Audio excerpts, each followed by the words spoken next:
On revolution. When is the right time for a revolution, and how should it be achieved?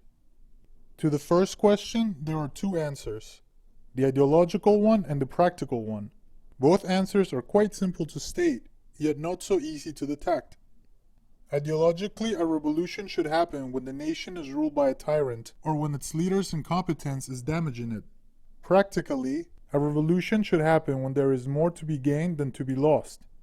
The truth is actually both. A revolution should happen if the nation is tyrannical or incompetent and there is more to be gained than to be lost. Yet, as I said, it is easy to say this, yet it is not easy to determine when those conditions have been reached. When are the leaders tyrannical? When are they incompetent? When do you know you have more to gain than to lose? I'll start with the first and easiest one. When do you know you have more to gain than to lose? This one is simply mathematics, yet oftentimes revolutionaries overlook it. They'll oust their leaders with the belief that things could not possibly get any worse. Then things actually get worse. Evaluate. What services does the government provide? Is there justice in the nation? Who are our enemies and how would they react to a civil war? Can we keep the nation supplied in food, water, fuel, and other goods without the current government? In the end, what good is it to get rid of a tyrant just to starve to death? Or to replace incompetent leaders with even worse ones? So all variables must be taken into account before engaging in a revolutionary act. As the saying goes, out of the frying pan into the fire would not be a good thing.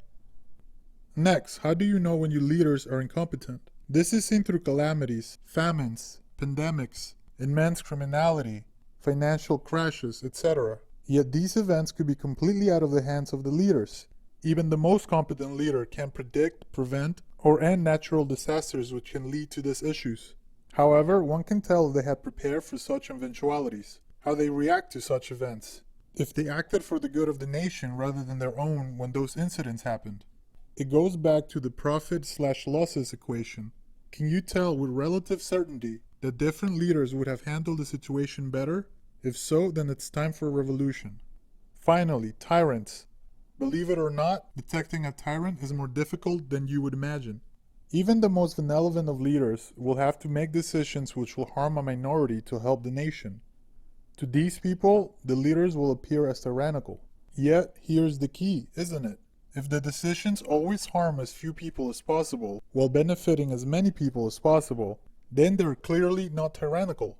So, we can define a tyrant as a leader who takes decisions which benefit a minority to the detriment of the nation at large. We can thus state the following. If leaders are taking decisions which benefit a minority to the detriment of the nation, or if different leaders would definitely be capable of taking better decisions, and there is more to be gained than to be lost from a revolution, then it is time for a revolution. Yet, how can a revolution be achieved? People think revolution and they inevitably think violence, yet it is not always necessary. In fact, most revolutions are non-violent. We simply call them something else, elections. Yet there are other kinds of non-violent revolutions. I'll examine three types: the violent revolution, the election, and the quiet revolution. The violent revolution is the one people have in mind most of the time when they think about revolution. Yet it is the least desirable. A violent revolution brings about death and destruction. Simply put, the losses incurred by a violent revolution are great and thus will likely outweigh the gains. Still, undesirable does not mean unnecessary. To know if a violent revolution is necessary, ask yourself two questions. 1. Is a revolution necessary? 2. Is it impossible to have a non-violent revolution? If you answer yes to both of these questions, then it's time for a violent revolution. The first step here would be to obtain the collaboration of people who know how to engage in violence, namely the armed forces and the police forces. This is not always possible. Yet, if it can be achieved, your victory is assured, and in fact will be far less violent. When obtaining their collaboration, however, make sure they have the same goal as you, namely improving the nation. This is difficult to achieve and can only be done through ideology, yet it can be done. Once that's done, you should determine what needs to be destroyed and who needs to be killed. You want to avoid attacking the country's infrastructure as much as possible. If it's possible to destroy infrastructures which serve as the ruling case you want to overthrow without destroying infrastructures which serve as the rest of the nation, then it's the first thing you should do. Aqueducts, power stations, oil fields, roads, bridges, etc. Destroy only what you cannot steal or disable. As for who should be killed, there are two kinds of targets: leaders and followers. Followers should only be killed when necessary, when they attack you or to reach objectives. However, killing leaders, or at the very least capturing them, should be a priority. Many of the people who follow corrupt leaders will give up the fight once they are removed. Yet beware, the more followers they have, the more likely the power vacuum will be filled. Yet the more corrupt they were, the more likely they'll collapse when the power vacuum appears. In the end, I'm no military man, and so have little expertise to provide in this matter. If a violent revolution were to be necessary, it would be best for it to be conducted with a man of military experience.